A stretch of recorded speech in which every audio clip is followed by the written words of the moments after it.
అబ్బా థ్యాంక్స్ అమ్మా, ఎక్స్ట్రా ఇడ్లీలు పెట్టి మంచి పని చేసావు. ఈరోజు పిచ్చి ఆకలేసింది. అనయ్య థ్యాంక్స్ అమ్మా కాదు, నాకు చెప్పు. ఎందుకో? నువ్వు సండేస్ జిమ్లో ఎక్స్ట్రా వర్కౌట్ చేస్తావు కదా, సో ఎక్స్ట్రా ఆకలి అవుతుందని నాకు తెలుసు. సో ఈరోజు నేను బ్రేక్ఫాస్ట్ తినకుండా నీ గురించి త్యాగం చేశా. బాబోయ్, త్యాగమే ఒక పూటకే? అంతేగా. అయితే అన్నయ్య కోసం ఈరోజు లంచ్ కూడా ఇచ్చేస్తావా? ఆ, మరి నైట్ డిన్నర్? ఇచ్చేస్తా. అయితే రేపు మార్నింగ్ బ్రేక్ఫాస్ట్? అంత లేదు, ఒక్కరోజు అంటే త్యాగం చేయగలను కానీ నెక్స్ట్ డే కూడా అంటే నీరసం వచ్చి పడిపోను. పూట కోసమో లేక రోజు కోసమో చేసేదాన్ని త్యాగం అనరు. త్యాగం అనేది చాలా గొప్ప పదం.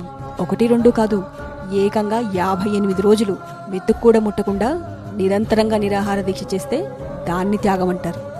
అన్ని రోజులు తినకుండా ఎలా ఉంటారు? 58 రోజులు నిరాహార దీక్షణ ఎవరు చేశారమ్మా?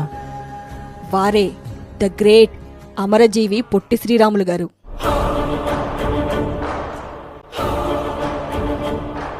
అసలు తనకు అన్ని రోజులు ఫుడ్ త్యాగం చేయాల్సిన అవసరం వచ్చింది?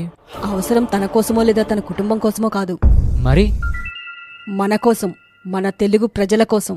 మన కోసం 58 రోజులు నిరాహార దీక్ష ఏంటమ్మా? 1952వ సంవత్సరం మద్రాస్ ప్రెసిడెన్సీలో, అంటే చెన్నైని ఆ రోజుల్లో మద్రాస్ అనేవారు.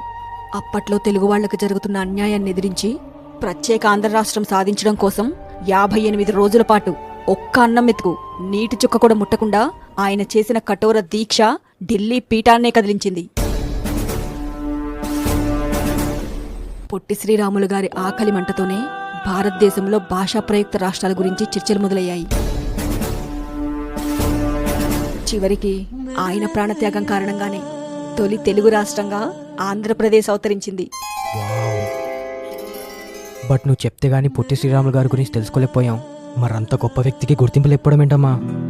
అందుకేగా ఆయన చేసిన 58 రోజుల నిరాహార దీక్షకు నిదర్శనంగా ఆంధ్రప్రదేశ్ అమరావతి శాఖమూరులో 58 అడుగుల ఎత్తు కాంస్య విగ్రహాన్ని ప్రతిష్ఠిస్తున్నారు.